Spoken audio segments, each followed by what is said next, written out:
I think we are ready to start the first session of the day. May I hand over the word to Douglas and Massimiliano?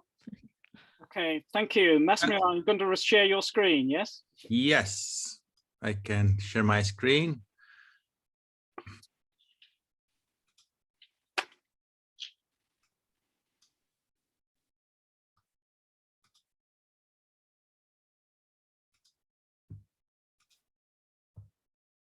Great. Is that visible? Yeah, that's fine. It's great. Okay. Thanks, everyone. And thanks to colleagues from Breach 47 for Massimiliano and myself to give this session to you. As most of you are probably aware, alongside the Breach 47 conference, we're running a parallel conference for the Angel Network, which is the academic network of global education and learning researchers. And we're deliberately doing that so we can learn from each other and to have some sessions where we of crossover. So this session is where Massimiliano and myself are going to say a little bit about what's currently happening with the Angel Network. I'm going to say a few opening remarks, and then Massimiliano is going to give some details about the work of the network and one of our main publications, Digest. Then I'm going to conclude with some observations and questions for discussion. So just a little bit about ourselves. Massimiliano is a professor at University of Bologna, and I'm a professor of development education at University College London Institute of Education. And I'm chair of the advisory board for the Angel Network, and Massimiliano is the coordinator and brings together a lot of the day-to-day work that we're involved with. So we're very pleased to give the opportunity to talk about our work and what's currently happening, a particularly very exciting time for Angel, and also I think for the global education movement across Europe. So what we want to just talk about this morning is a little bit about why we see research as important, what particularly we see as particularly relevant to members of Breach 47 from the work of Angel. We're going to talk particularly about the Global Education Digest, which is a publication we produce every year of current research and publications in the field. And then we just want to talk about what does all these questions tell us when we talk about evidence and gathering research for the wider sector across Europe. So those are the things that we want to talk about. So we want to now just talk a little bit about what we see the importance of research. Next slide, yeah. So I think what is interesting is someone who's been involved in this field for over 30 years, and I first got involved in this field working for an NGO. In fact, I set up the umbrella NGO for development education in England called the Development Education Association in 1993. And what I found from my sort of 14 years in running that organization was a sense there was a wealth of practice happening in the UK and in many countries around Europe and beyond. That was very NGO focused and very much driven by practice, with not a great deal of evidence or research or reflecting on what our work was all about and what we were trying to achieve. So I increasingly found out that there was an agenda here that was not really being discussed more widely. And also there was the other parallel issue that the whole field around global education and global citizenship education was not seen as a recognized field within higher education and academia in general. At that time, there are very few publications in the field. There was no academic journal as such, and there was very little written material that one could refer to. And I think if we look where we are today, we're in a very different place. And my own research center, the Development Education Research Center, which I set up at UCL Institute of Education in 2006, created a major academic journal in this field called the International Journal of Development Education and Global Learning. And then now since then, a range of journals around the world that are covering this field on global citizenship, on global education more specifically. But one of the things I think that came out from some of my work running an NGO, and also in terms of my initial work running the research center, was a lack of clarity about what we were all about and what we are trying to achieve and do. And a lack of what one could call almost academic rigor. There was a lot of nice words and some good material produced, but actually what was it based on and what we were trying to achieve? And often we were making very bold statements about the value of these agendas and our work to policymakers and funders from foreign affairs and development ministries and education ministries. without a great deal of substance to justify what we were seeing. So what we were finding, that there was a need for a more academic research that could provide the sort of rigor and basis to our work, and to ensure that what we were saying had some strong basis in terms of reality and evidence to support our work.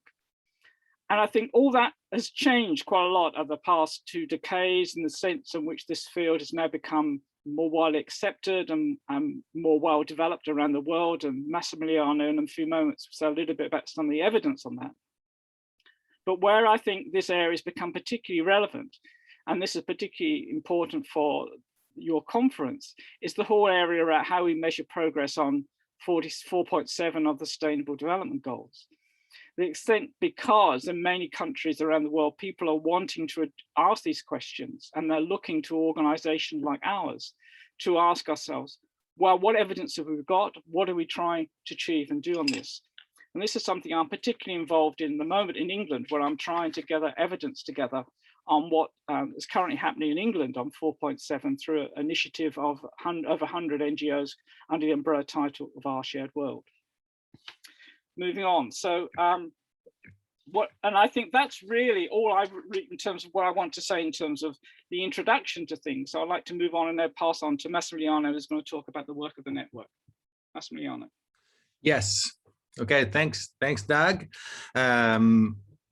Yes, that's just for this was just for introducing the role of research in our field and trying to find out some common grounds for discussing about the role of research among several stakeholders involved in promoting some in different way global citizenship, education, and related issues. Of course, we are talking about from the Angel Network perspective. Is a partner network of Bridge 47, which has been established in 2017, and it has been established based on a discussion between Development Education Research Center at the UCL Institute of Education and the Global Education Network of Europe. Then an advisory board had been established with the participation of other major universities in Europe. In 4 years, the network has grown. Now we have more than 600 members coming from all over the world. While originally we thought to be mostly focused in Europe, because the main sponsor was European, so we actually receive indirectly funds from the European Commission. But we realized, and we are very happy about that the network expanded across the globe. Well, the main goal of Angel Network is to reinforce and establish the ties among researchers, in particular, among individual researchers researching on this field, and also try to fill the gap between researchers, academia, community, and especially policymakers, as well as practitioners. But this is something that we would like to discuss in the following part of this session, about how can research be a common ground among different stakeholders. In the last 4 years, we have organized a number of activities, and especially a biannual international conference, the one which is running in these same days, every other year we organize especially early career researchers event focused on especially on this early career researchers.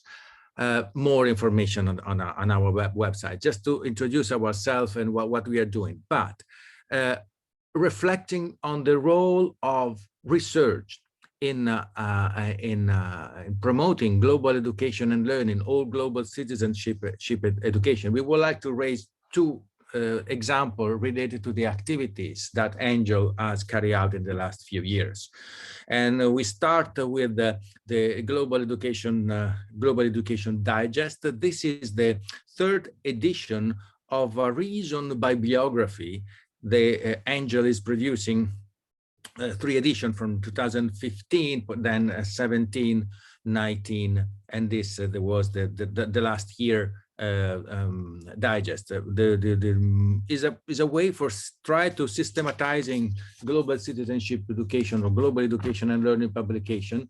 Originally, the first 2 editions were issued only in English, while this very edition, the last one, the Digest 2020, covers materials published not only in English, but also French, German, Italian, Portuguese, and Spanish. It's organized in 8 thematic sections, collecting several typologies of output and products. So I would like to use this example because the digest is somehow witnessing the growing space of academic publications in global education and learning, and probably also the more rigorous, as Doug was mentioning earlier, about the fact that now we are witnessing a growing interest in academic research on global education and learning. In this chart, you will see the reason why Angel decided to systematically collect the global education and learning or global citizenship education publication, because we realized that in the last decade, essentially in the last decade, there is a growing number of academic publication on this field. In this chart, I try to summarize the growing number of publications in 4 main, I would say, conceptualizations of global education and learning, namely the development education, education for sustainable development, global education, and global citizenship education. As you can see in the orange one, the orange line is the most relevant, so which is the education for sustainable development, not surprisingly, and especially not surprisingly in the last 4 or 5 years, there's a peak of growing of that. While global education, which is the gray one, and the development education, the blue one, are, I would say, are less precise, are more ambiguous, because global education also includes international comparative education. So there's not precisely focused on the topic we are interested in. And the same is for development education in this case, because there are many often overlapping with the sustainable development education publications. Global citizenship education is at the top, at the bottom, the yellow line, which shows, which is more precise and less equivocal compared to the other, because global citizenship education is a very clear label for interrogating this international database. Sorry, I forgot to say that this chart is based on the outputs taken from the international index Scopus. But global citizenship education has slowly but constantly increased over the last 10 years. But there's another topic I would like to focus here, because I think he's relevant here today for reflection. Because if we compare the countries of publication of global citizenship education items and the languages, so the countries is the chart on top left, and on the bottom right is the languages of publication, we immediately realize that the majority of scholars across the world tend to publish in English, which is normal, is not surprisingly, tend to publish in English, because the English is the lingua franca of the international academic community. And also, I would also say that also because of databases, international scholarly databases such as Scopus or Web of Science, these data are taken from another database, which is Web of Science. They both tend to privilege products issued in English, but English publications are 92%. If you look at the pie, 92% of the publication are published in English. Well, but since the country of origin is not only English-based countries, there's an issue. There's an issue because the number of country of publication is much higher according to the author origin.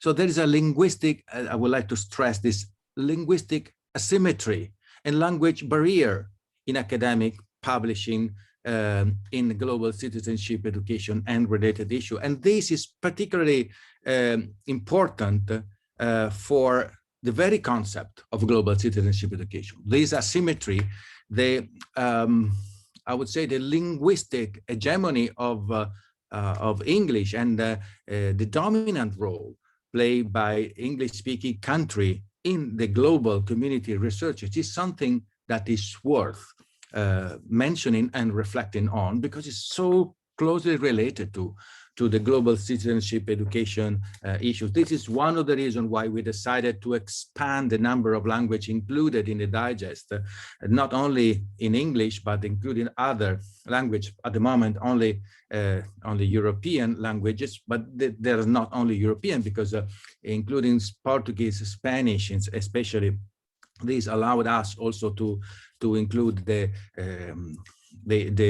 post-colonial production coming from other former colonies. So but the project is to try to expand and contrast this unbalanced distribution of publications. So these are the future goals. So that to continue to publish this multilingual digest, expanding the number of languages. This year we would like to add two more languages, and then try to transform this this publication, which is currently a digital public, so it's not it's a printed, a hard copy of the digest. And we would like to transform it into a digital archive, easily accessible from all over the world. So these are the future plan, trying to address one of the priority and many criticism of the current situation of the research publications in our fields. But there's another example, Doug. Yeah, thanks, Max. So the second example I want to refer to is the Bloomsbury Handbook of Global Education and Learning that we published last year. And this is the first sort of handbook type publication that's been produced in our field that particularly addresses the field of global education. There's been a handbook looking at global citizenship education that I know one or two people involved in this session had some contributions to. But ours was trying to cover the whole range of research and activity happening across the world. And so when we published this book last year, what we were trying to do was bring together not only the voices from parts of the world that possibly have not been part of a lot of the discussions up until now, but also include chapters by well-established names such as Andriotti and Schoenflug and so on, but also younger and newer researchers, which one of the great things that's happened around Angel, which we'll probably talk more about in a moment. And that is the sense in which there's a growing body of research, doctoral level research, or people publishing the outcomes of dissertations, master's level dissertations. And I think what this handbook shows is the extent to which there's now research and material being gathered covering all regions of the world. And I think that reflects the extent to which our field has now gone beyond what was seen as a very Western basis and perspectives. Next slide. Sorry. So, and I think the things that I wanted to say that bring some of these things together is the extent now to which our fields of global education and global citizenship education of now becoming established academic fields, in the sense that, you know, a range of people are now writing chapters on our areas of work for broader publications on education. And I think that reflects the growing status of our field.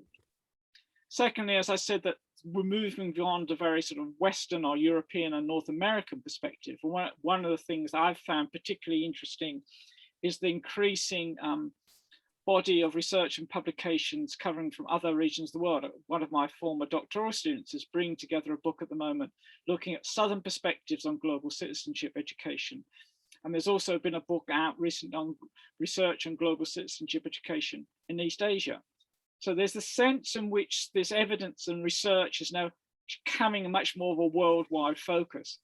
And I think one of our challenges, which is one of the features of Angel, is how we can bring this together and to encourage this sharing of ideas and research from across the world that makes it much less Eurocentric or Western centric, and to respond to the needs and agendas of people throughout the world.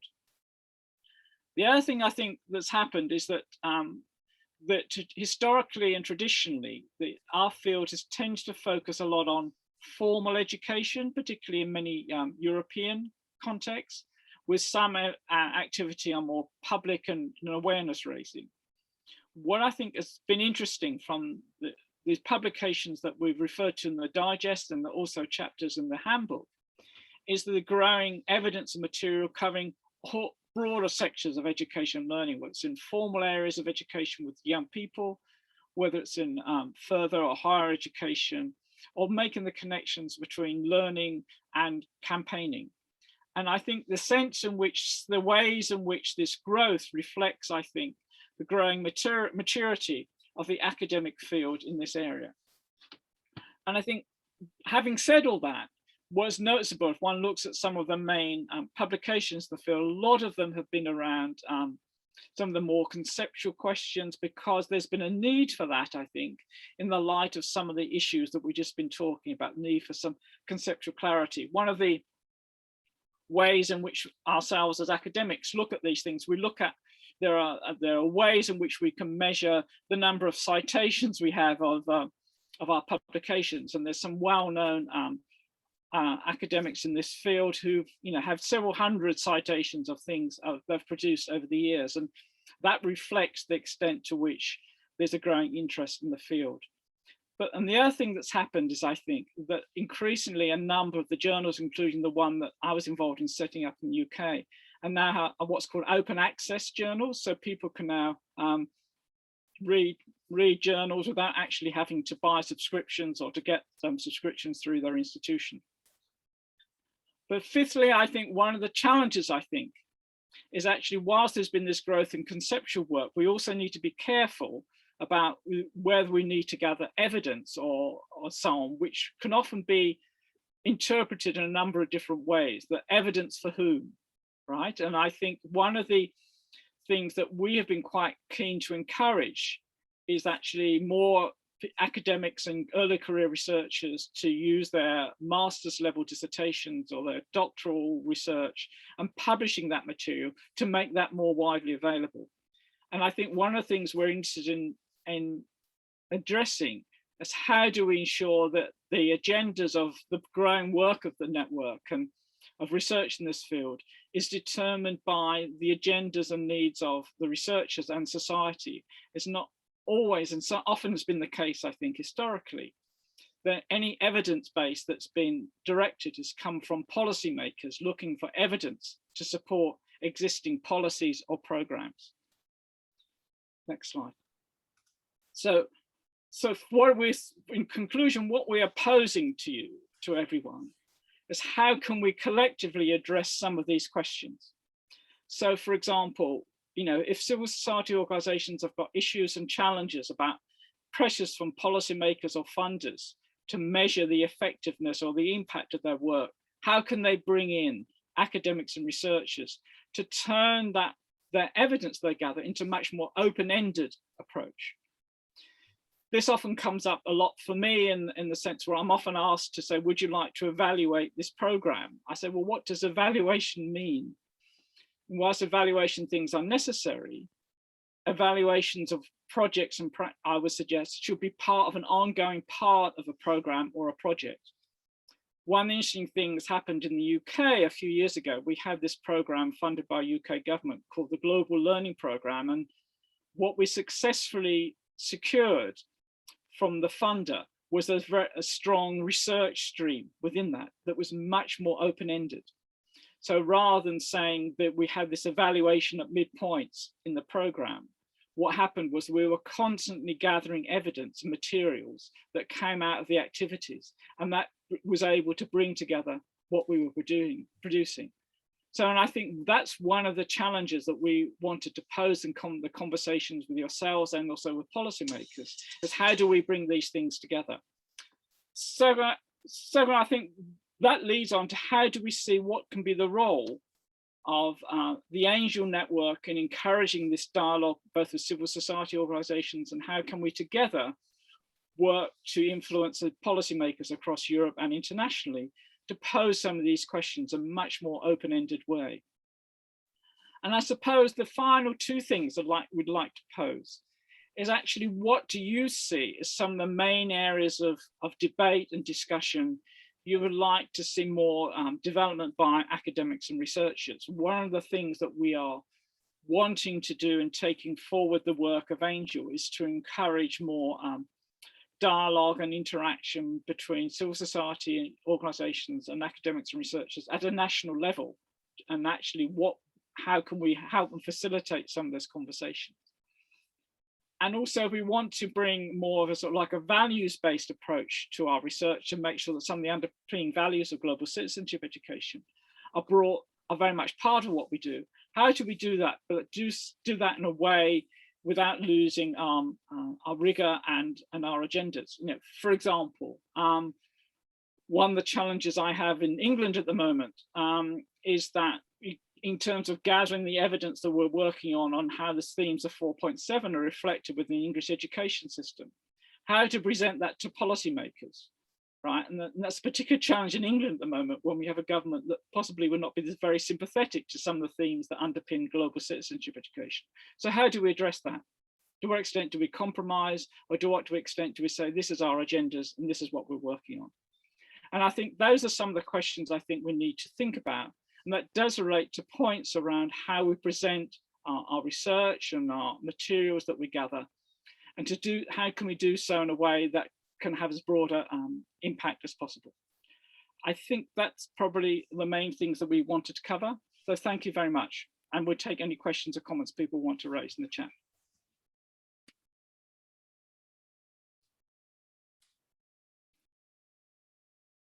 I noticed that there's a comment around the relationship of global citizenship education to education for sustainable development.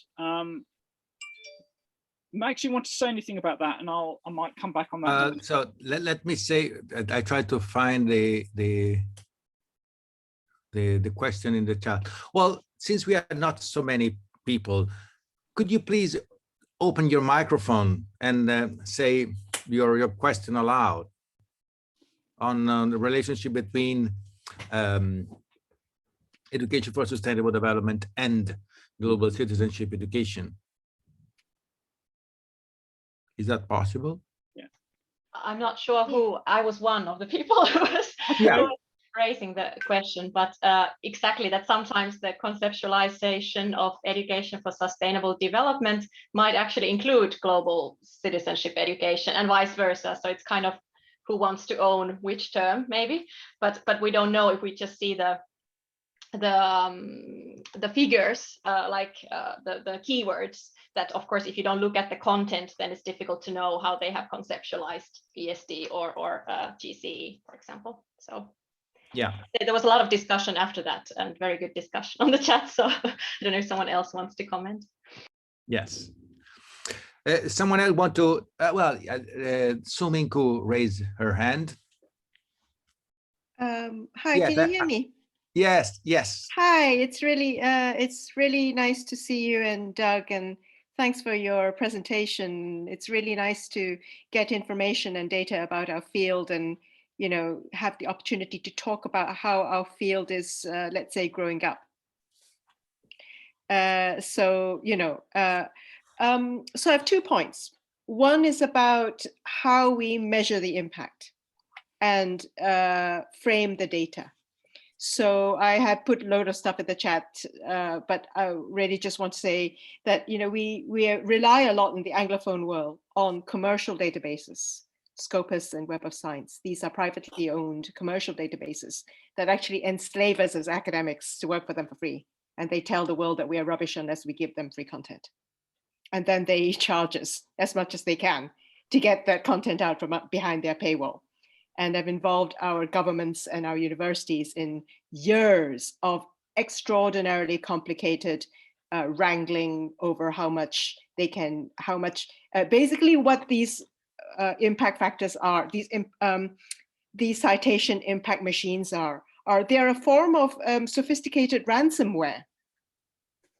Okay, so they will hold us to ransom until we pay them to release our results.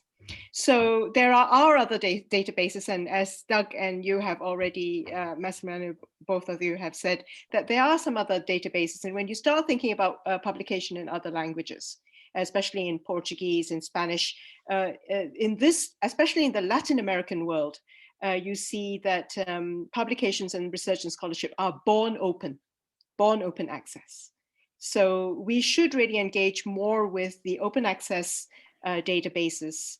And there's one that's run out of South Africa, Cielo, which has Brazilian and South African sources. You can get Cielo actually via Scopus. So it's one way you can hack into Scopus and get the Cielo open access citations out of that. So that's the first thing. That's about reliable measures of impact or coverage and production. So these are measures of academic productivity. How many articles were written? Geez, is 66 a lot or not a lot? We have quite a bit of chat in there. But I think we can over-focus on reliability and replicability, because this is relating to also a conversation in science itself about reliability, about rigor, as Doug says, and a concern that we don't want to, having spent 20 years bringing rigor onto the scene, we don't want to lose that. But we can become over-emphasizing on rigor and forget about values, about validity, about purpose, about the point. So I would like to see more of a conversation in this network world about values and validity and purpose. And this will also reconnect to some of those ethical bases that are in across the many educations. I've also a point in there about what do we do about terminology when we start to split the field, when you start analyzing the field in terms of types of publications, which are categorized according to keywords and disciplinary subfields. What we can do is we might start to break up our family. So I'm really concerned to kind of keep the family together, because that's the point of 4.7. That's the point of our whole conference and our community as well. So yeah, and that, there are a lot of mechanisms and machines that would cause us to have to start competing, which would be a really, really bad thing to happen. So sorry if that was a bit incoherent, but yeah, the thing about validity and thing about databases. Okay. Yeah, yes, just one first reaction. Thanks, Suminku, for raising this issue, which is absolutely crucial, very, very, very important, and especially the one about both validity and the role of databases. The only reason why I mentioned Scopus and Web of Science is not because I endorse them, or either I believe that they are objective and available tools for promoting and disseminating science. No, they are commercial database, a very close, a very strongly influenced by hard sciences, and very influenced by, as I said, the hegemonic role of English-based academic production. Having said so, unfortunately, these two databases construct the academics discourse on global citizenship education. If you don't like it, if you want to have to show some of the evidence of the current discourse of global citizenship education in the academia, it's important to refer to this, because they represent the objective discourse in this. This is the reason why I mentioned them as evidence of the current role, current discourse. But it's also, I agree, it's also very important to raise criticism against this kind of index, which are not neutral, but they pretend to be neutral. Therefore, this is exactly the reason why one of the goals for Angel is to transform this digest into an open access digital archive. So in order to put together, systematically organize and make available to everyone in many different languages, all these materials for everyone. So this is one of the goals to transform the digest into an open access digital archive, similar to a major scholarly database. And then you also raise another issue, which is worth considering, especially when we talk about the relationship between professional academic researchers and practitioners or civil society. And in the audience, I'm sure there are both of these categories, both academics and civil societies representatives. You mentioned the role of a different research focusing not only on rigor, based only on rigor, but also considering the important role of purposes, on values, values-based, etc. And I cannot agree more to this. And I think this is a very crucial point, and it's worth clarifying that when we say that there's a need of rigorous research, and especially of evidence-based research or evidence-based education, we do not need, we do not refer to this kind of mainstreaming research based on the managerial agenda of asking both the practitioners and the researchers to provide rigorous evidence for measuring efficiency, effectiveness, impact of every action. While I think it's important to have some sophisticated and rigorous knowledge supporting the actions we are promoting in our fields, it's very important that we produce knowledge, rigorous and sophisticated knowledge surrounding the actions we are doing, because, well, this is one of the traditional historical problem of education practice, which is usually based on experience, norms, opinions, and beliefs rather than rigorous knowledge. But this is education, right? But therefore, it's very important to complement this action with knowledge. But knowledge doesn't mean necessarily measuring effectiveness and efficiency, endorsing this typical private sector managerial model, which is dominating even the research and the evidence-based education practice, not only in the academia, but also is sometimes a clear request from civil society, who sometimes they're asking academic researchers to provide external evaluation, external monitoring, impact monitoring, measuring impact, etc., which is something that is more complicated than just applying objective protocol to measuring impact and effectiveness. And this is something that academics and practitioners should discuss more to understand each other's perspective and each other needs in terms of using research. Thanks, Max. A couple of things that in the chat that I want to pick up on. Going back to this conversation about education for sustainable development and global citizenship education, in the session we had yesterday, Angel, Carlos Torres, spoke about these things, and he talked about the 21st century being the century of sustainability, and the sense in which increasing these areas need to come much closer together. And I think that's true. And I think we've yet to find the appropriate mechanisms for doing that. And I think that's one of the things, hopefully through the work of Breach 47 and taking forward 4.7, we can do. And what I've found that looking at these areas, particularly in my own context in England, is the sense in which there's been a tendency for people from sustainable development that often come from environment education field to go on a very parallel path that those that had their roots in global citizenship education and development education. There's been some dialogue, but they've often come from with different starting points and different agendas. But where this is all coming together, and which is where I think Breach 47 and is important, and what I've found from my work in England, is that they're posing quite fundamental questions about what's the purpose of education. So what's education for, and whose interests, and what we're trying to achieve. So if a key part of education in the future has got to be how do we address themes of sustainability, and how do we ensure that education addresses the questions about the future of the planet, and what's our role of educating people to play an active role in securing the future of the planet, then the whole things about sustainable development and global citizenship come together.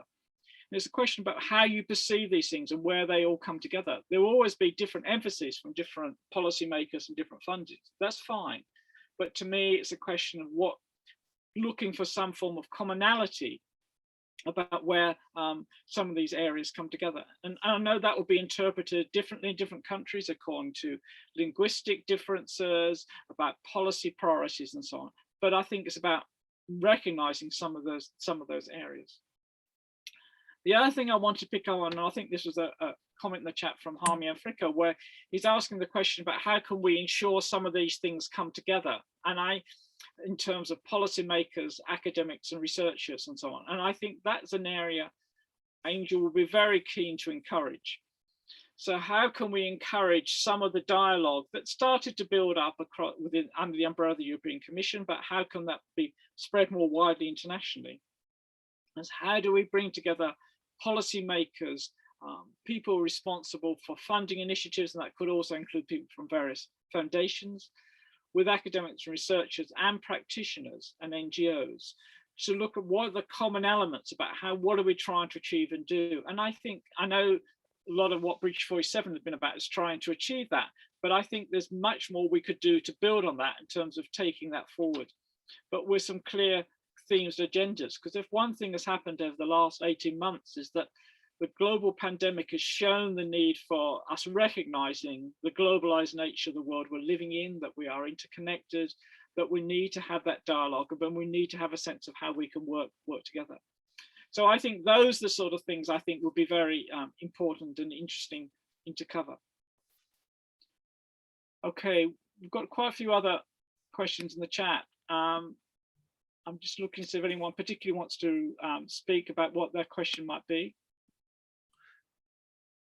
Or if you want to raise your hand and open your microphone and make your comment or questions to everyone, is also possible.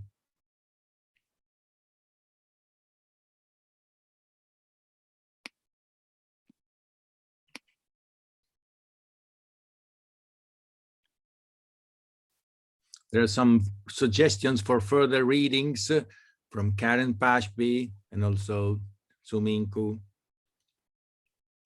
Yes, and there's also on this topic on conceptualizing global citizenship education and related issues on the conceptualizations. And I think there's also the question about the uses of various journals and so on, which I think which should be more open access. Yes. Karen, did you want to say something? Hi, everyone. Really nice to see both of you. And thank you so much, just on behalf of someone working in the field, for creating, maintaining, supporting Angel. I think it absolutely is a space that we need, because what I love about being in Europe are these spaces like Bridge 47, where we have people from various sectors getting together and having conversations. And I don't know whether this will be raised at the session tomorrow, an angel with Max and Lynette Schultz, but that isn't something we have exactly in the same space in North America. And I think it's really valuable here. And maybe when you're in it or you're from it, you don't appreciate it as much as when you come into it like I have. And at the same time, I think there's parallel discussions, but also quite different discussions in the different spaces. So it's important to have the spaces we come together and the spaces that we kind of have different foci, and they're also inclusive. So I just really appreciate it. But yeah, I just wanted to flag, we have this special issue. Yeah. I don't know, doing a special issue in COVID times is something else I think everyone can appreciate. Anyway, by a miracle, it's coming out. I just got the proofs. But some of the discussions we were raising here are getting addressed there. I mean, at least we have a better geographical range, although of course all in English still. And there's at least 2 articles I mentioned here, one by Suning and Nana and one by Deline and Mustafa, that are exactly looking at these intersections with education for sustainable development education for environmental and sustainability education. And just noting that that's, I think, being driven by 4.7. So in a way, you have these existing scholarly discussions that draw on different theoretical frames and come from kind of different genealogies. And then you have international, national policy and practice, and they drive one another, right? So sometimes that's why our conversations get confused, but in a way that's also really healthy. And I think it's exciting to see a lot of us working across those historically separate traditions, and that 4.7 has in a way initiated that work, and it'll be great to see where it goes. Thanks. Thank you, Karen. Thank you, Karen. Yes, I think one of the areas is interesting to look at is how do we encourage those dialogues that go beyond what's possibly seen as our more traditional areas of comfort, and that how to have these dialogues with a range of people that open up some of these spaces and to move forward the agendas and themes, because I think both the climate change crisis and the global pandemic has shown the importance of us working collaboratively, and 4.7 provides that umbrella. And one of the things I think is interesting, however, when people talk about 4.7, how we take that forward, my response to that is that it's much more about how we define it, interpret it, rather than say we just responding to what policymakers or others may be looking for. Because I think we need to recognize how that whole area evolved and developed was very much a sort of political compromise and so on, and brought together very separate strands and fields. And how they come together is very much going to be up to us and the people we work with to come up with a narrative in terms of taking that forward. And that's where I think the dialogue between academics, researchers and civil society organizations is important. Because I think one of the problems I would find that as an academic in the field, that I often have challenges engaging with people from the environmental field, because they often speak quite a different language or a different approach and so on. So to find those areas of commonality is, I think, important. And I also found that what 4.7 also brings in, it brings some richness by bringing in themes that for all of us have been too much on the periphery of our agendas, like peace and human rights and gender and intercultural dialogue. And so those things need to be much more, I think, at the heart of what we're doing. So I think those are things that particularly we're very keen to see more dialogue and comment on. I would also be interested to see if people have got particular examples of things that from their own national context and things where they see some sense of dialogue all starting to happen on some of these things between academics and researchers and civil society organizations. Because I think there's still a tendency, I think, often because how funding has been organized, where things have been done on a separate basis. So I think that would be very interesting if people got any suggestions on that. But I think our message, I think, to everyone is actually, how can we, using the evidence and material that we've got and our thinking, how can we build on that? And also, I think, to be quite positive. I find it, as someone been working in this field a long time, that if someone asked me 10 years ago that there would be over 100 publications a year with the title Global Citizenship Education in them, I just wouldn't have believed them. And that's now happening. And so the sense in which those things, whether they're articles or books or policy reports, the extent to which our field is now becoming part more mainstream, and publishers are looking for articles and books in our field, that is not a problem anymore. It's almost about saying, how can we bring all that stuff together? And so there's a question that just come in about yeah. So one question is about the role of Angel in working together with, I think it's international governmental organizations, networks, or UNESCO. I would like to say something about this, about the connection between Angel community and broadly speaking, policymakers at supranational level.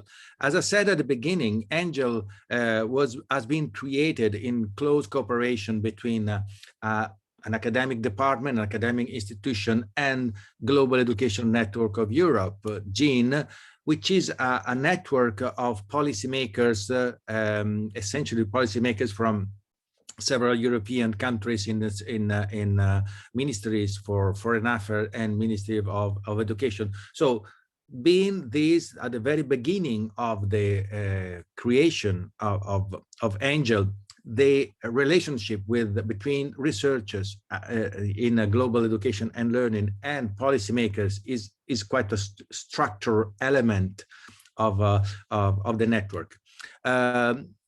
What can we do? Well, for example, we regularly attend the meeting of the roundtable of GCE, providing some relations on what's happening in the research in current topics.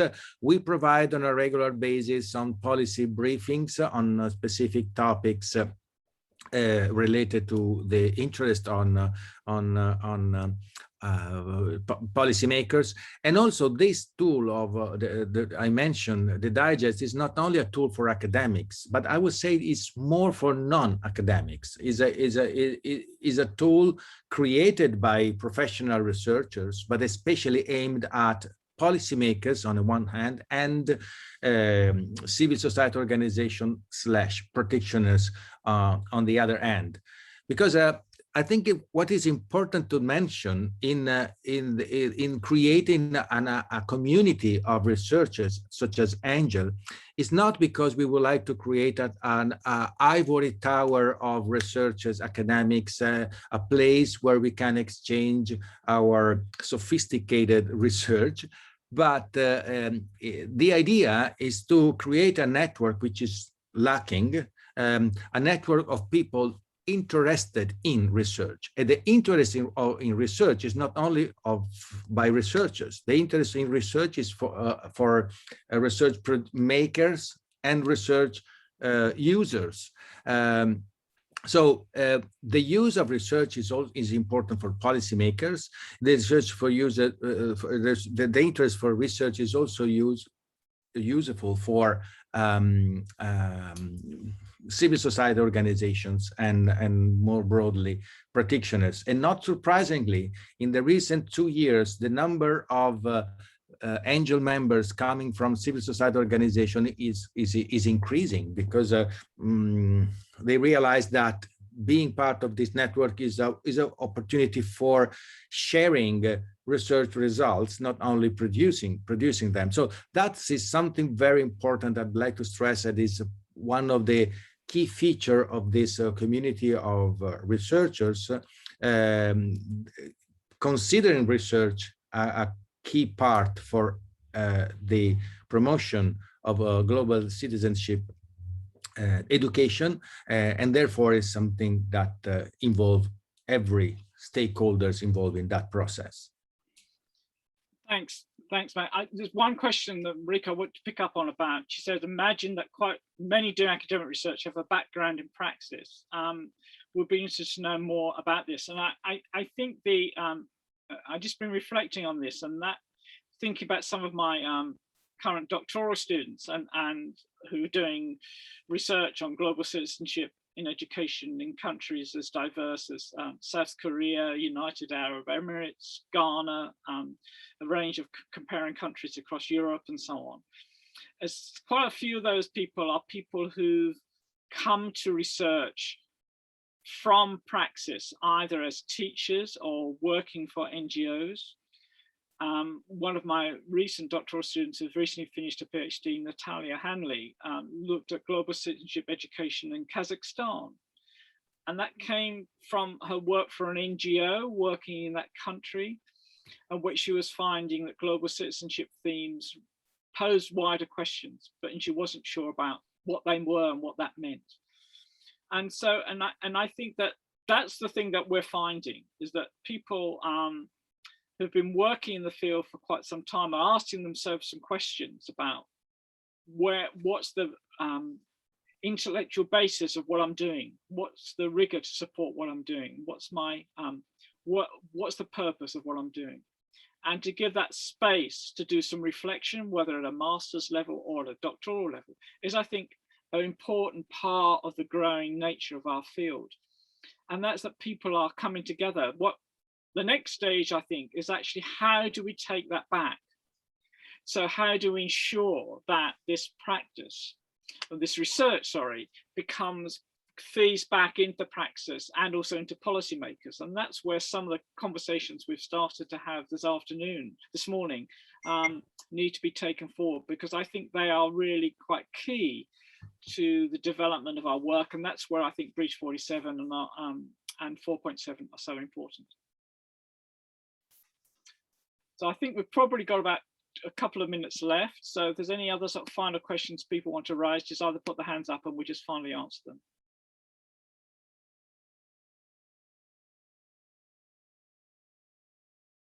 Okay, there's a comment about where sort of the climate change area comes across and where that links. And I think that's something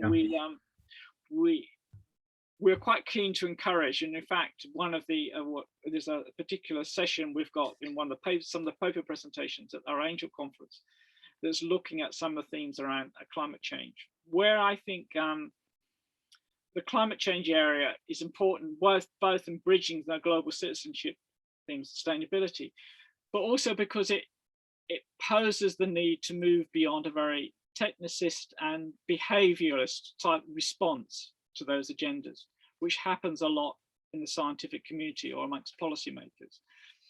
And that the sense in which how we bring in some of the themes from the global citizenship field, particularly into those discussions, debate, to me is key. And I think that's a major challenge. And we need, I think, to open up areas of debate and discussion that take forward some of that work. I know that's happening in a number of countries in Europe, but I would be interested to know how we can share that, because I think that's very, very important.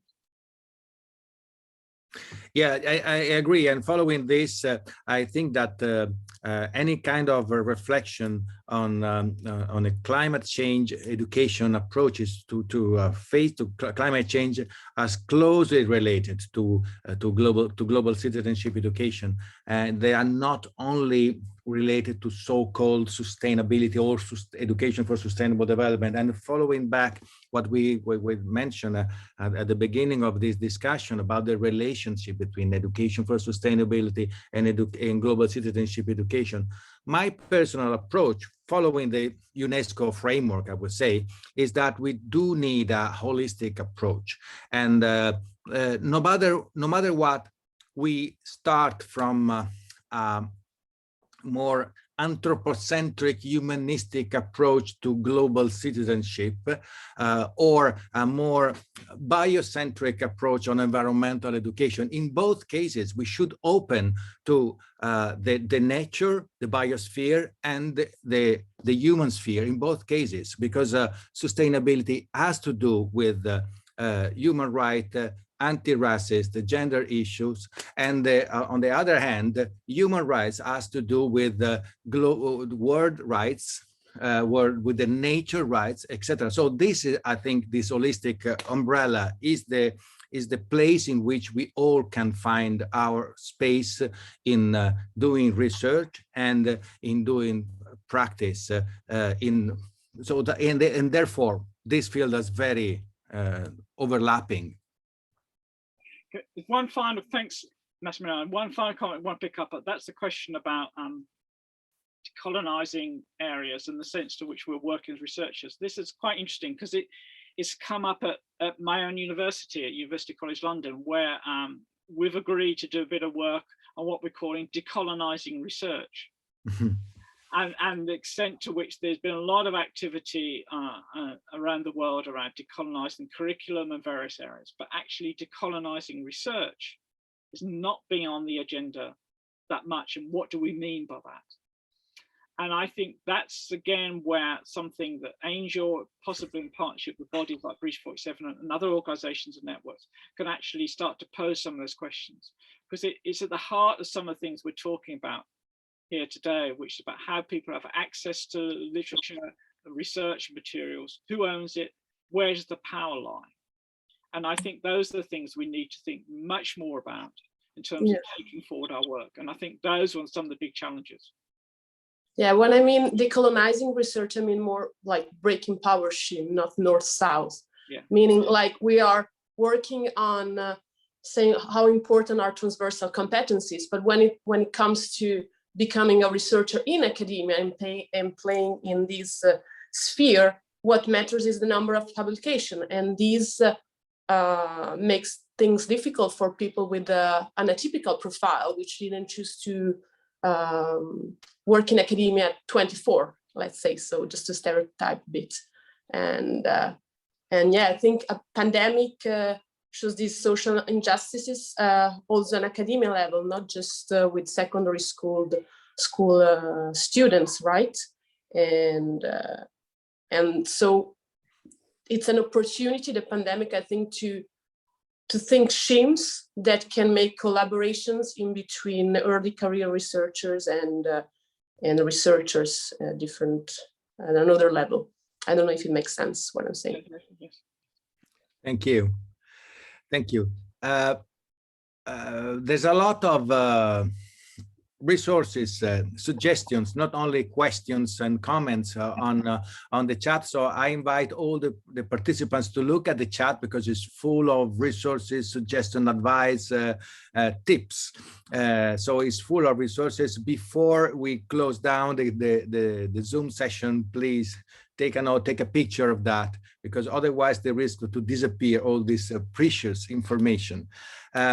I think time is over because we are expected to stop at 11. So yes. Is that yes. correct, Ricardo? Well, the time was definitely too short. Yeah. I am really sincerely impressed by the engagement and all the interests that your inputs and your discussions have encouraged. Thank you so much, Douglas, and thanks so much, Massimiliano. It was a pleasure to have you at our conference. And in the same breath and thought, I want to make some advertisement for your conference because you were so timid of not doing that. So I'm posting the link to your conference that's going on in parallel yesterday, today, and tomorrow as well. The fourth Angel Conference on the topic of pedagogy of hope and global social justice. So you can find the information in the chat right now. And also there you're reflecting on the role of global learning, global citizenship education, and providing visions of hope for social change. And this is also what Bridge 47 is about. So thank you so much, Douglas and Massimiliano. Thank you. Thank you, Ricardo, and thank you, Bridge 47, for having us here. Thank you.